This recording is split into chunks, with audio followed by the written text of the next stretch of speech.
all of that is we get to points where we promise things, but we've essentially written checks that we can't cash any longer.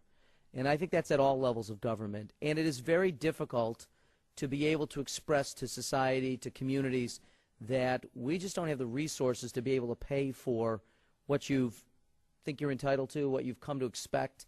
And that's really the challenge here. I think putting an artificial cap, if you don't address the fundamental underlying cost drivers, is frankly just more of the same. It's making commitments on something you can't honor ultimately.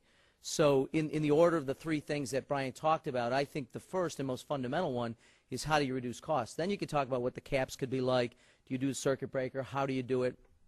But I think until there's some real honest dialogue about what we can do, and I give the governor credit. At times he has tried to get involved in this. Other times he seems to have backed away, and I think he needs to make a full commitment to this, to be able to say to people, look, this is really what the restraints are.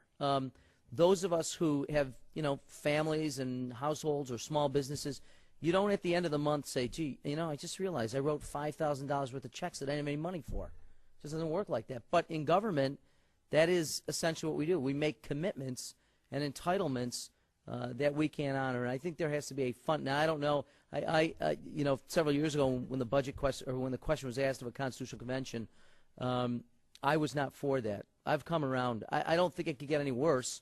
So it wouldn't be a bad idea to restructure the whole thing, and we ought to do it. And maybe we can get to some of these issues of how we ensure that commitments can't be offered or made until there's fundamental